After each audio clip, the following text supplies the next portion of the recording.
तो उसको रोकूंगा। और ये पिछले 10 दिन से मैं देख रहा हूं कि मुझे वो आम लेने के लिए आता है, लेकिन वो सिक्योरिटी वाला जानबूझ करके उसको रोक देता है। और मैंने अपने आदमी भेजने वाले से कहा, ये सिक्योरिटी वाले से फिर कहो कि उसको जाने दो, उसको आम लेने दो। ये पता नहीं पुलिस के अंदर कहां से है, ये हवलका सिक्योरिटी की बात है कि पुलिस जरूर कुछ न कुछ करती रहती है, कुछ न कुछ। वो उसको आम उठाना है, वो कुछ नहीं करना, डेली आना है। लेकिन मुझे पुलिस को दोबारा बताना पड़ता है, हर दिन बताना पड़ता है सिक्योरिटी वाले को कि कम से कम इसको जाने दो और उस आम को उठा ले। और ये सच कहानी है, झूठ नहीं है। और अगर किसी को शक हो, प्रेस के लोगों को या हमारे वरिष्ठ अधिकारी को, मेरे साथ कल सुबह 6 बजे आ जाए मेरे घर पर, और ये घटना अगर देखना चाहते हो तो मैं चाहूंगा आपको दिखाऊंगा। कोई आ जाए, अगर हेमंत आना चाहते हो, लेकिन एक गुट आएगा तो नाराजगी होगी, दूसरा गुट भी आए। हेमंत के साथ दूसरा गुट भी आया, 6 बजे हमें देखे ये चीज। हाँ? नहीं, वो अगर वो पुलिस वाले जान जाएंगे तो अलर्ट नहीं कर। लेकिन मेरे पास एक और आदमी है जो मैं डेली भेजता हूं उस पुलिस वाले के पास कि इसको जाओ, जाने दो और आम उठाने दो। खैर, बात वो आएगी। तो इसलिए ये जरूरी नहीं कि 100 नंबर और सब मदद कर दे, क्योंकि हमारा प्रदेश बड़ा है, जात पात है, धर्म है, और जो हजारों साल पुरानी कही हुई बात है कि जड़ जोरू और वो जमीन को लेकर के जो झगड़े हैं, आज भी अगर हम देखें अपना पूरा पुलिस की घटनाओं का एनालिसिस करें तो मैं समझता हूं वही सामने आता है। ये मैंने प्रेस के लोगों से भी कहा कि कोई घटना अगर अखबार की या टीवी पे चलती है, मैं उससे बुरा नहीं मानता, मैं उसको सूचना मानता हूं, और मैं सूचना मान करके उस पर कार्रवाई भी कई बार करता हूं। इस प्रदेश के लोगों को और देश के लोगों को कम से कम भरोसा हो सुरक्षित होने का, रहने का, और कम से कम हम लोग आने वाली पीढ़ी को ये भरोसा दिलाएं कि उनके साथ अन्याय नहीं होगा। इसलिए हम चाहते हैं कि ये जो व्यवस्था बनने जा रही है 100 नंबर, जिसमें इतनी कुछ एक्सरसाइज हुई है, इतना कुछ काम हुआ है, क्योंकि एक दिन में नहीं हो सकता था। कभी कंस्ट्रक्शन इतनी रफ्तार से नहीं हो सकता था। फास्टेस्ट एवर कंस्ट्रक्शन सिविल का किया तो वहां पे करके दिखा दिया। तो कम से कम हम लोगों ने एक तैयारी की है, एक विजन दिया है, एक रास्ता दिखाया कि हाँ, अगर पुलिस जिम्मेदारी से काम करेगी तो ये भी हो सकता है। हालांकि पुलिस की अच्छाई इतनी नहीं आती है सामने जितनी वाकई में अच्छाई है, उनकी बुराई सामने ज्यादा आती है। यही राजनीतियों के साथ है, उनकी अच्छाई बाद में आएगी, बुराई सबसे पहले आगे चलती है। हमारी आपकी वर्दी में फर्क इतना है, आपकी वर्दी का रंग खाकी है, कोई धब्बा जल्दी नहीं दिखता। हम लोगों का जो वर्दी है वो सफेद है।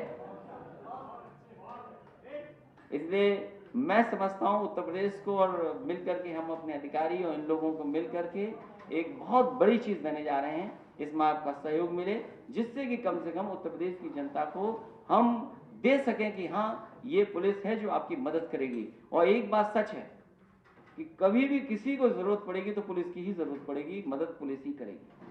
हम कितना भी बुराई करें, कितना भी कुछ कहें उन्हें, चाहे वो जवान जो गांव से निकल के आए, गरीब परिवार का है, वही अन्याय करता है कभी कभी। तो वो खुद गांव का है, खुद गांव की परिस्थितियों को जानता है, लेकिन है ऐसा कुछ। इसलिए मैं समझता हूं डायल 100 देश को उदाहरण देगा और देश के सामने पेश करेगा।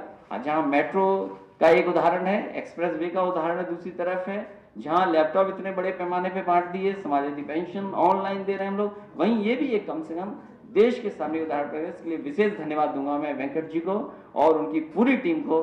बहुत बहुत धन्यवाद, बहुत बधाई। और जिन अधिकारियों ने अग्रवाल से लेकर के डीजीएलओ और डीजीपी और संबंधित प्रमुख सचिव और जो उनके नीचे भी हमारे सक्सेना जी, उन सबको विशेष धन्यवाद और बधाई। कम से कम एक उदाहरण पेश किया है देश में और प्रदेश में कि हाँ, डायल 100 भी सच्चाई और जमीन पे आ सकता है। बहुत बहुत बधाई को आप यहाँ पर सुन पा रहे थे। डायल 100 को लेकर उन्होंने जानकारी दी, इस योजना के बारे में उन्होंने बताया। आपको बता दें कि मुख्यमंत्री की महत्वपूर्ण योजनाओं में से एक डायल 100 भी है, जिससे सरकार पुलिस को हाईटेक कर रही है और साथ ही साथ डायल 100 से पुलिस का दायित्व भी बढ़ेगा। अक्टूबर से हालांकि इस योजना की शुरुआत होगी, लेकिन डायल 100 के तहत अगर आप इस नंबर पर फ़ोन करते हैं तो 10 मिनट में पुलिस घटना स्थल पर पहुंच जाएगी। तो मुख्यमंत्री का यहाँ पर ये कहना है कि सरकार चाहती है कि जो पुलिस है वो भी हाईटेक हो, जिम्मेदारी यहाँ पर बढ़ रही है, 100 से पुलिस का दायित्व यहाँ पर बढ़ रहा है। डायल 100 से पुलिस में तेजी आएगी, वहीं जो सुरक्षा की भावना है वो आम लोगों में भी बढ़ेगी। अखिलेश यादव ने कहा है जिस तरह से लोगों का भरोसा विश्वास पुलिस के ऊपर से उठ रहा है, वहीं डायल 100 से जो लोगों का खोया विश्वास है उसे जगाने की कोशिश यहां पर की जाएगी। डायल 100 पर मुख्यमंत्री ने चर्चा के दौरान इसकी तमाम बातें यहां पर बताई, इस योजना के बारे में लोगों को अवगत कराया। उन्होंने कहा कि इससे पुलिस का दायित्व बढ़ेगा, लोगों के प्रति विश्वास जो पुलिस खो चुकी है वो विश्वास यहाँ पर बढ़ेगा, साथ ही साथ हाईटेक पुलिस यहाँ पर होगी। डायल 100 से 10 मिनट में पुलिस घटना स्थल पर पहुंच जाएगी। ये तमाम कवायद यहाँ पर मुख्यमंत्री अपनी महत्वपूर्ण योजना के दौरान करते हुए नजर आए हैं। हालांकि अक्टूबर में इस योजना की शुरुआत होगी। आपको बता दें कि उत्तर प्रदेश में कानून व्यवस्था सबसे बड़ी चुनौती अखिलेश यादव के सामने खड़ी हो रही है। तमाम तरह की योजनाएं वो यहाँ पर लेकर आ रहे हैं, लेकिन कानून व्यवस्था को बनाए रखना उनकी एक बड़ी चुनौती है और ऐसे वक्त में डायल 100 एक महत्वपूर्ण योजना मुख्यमंत्री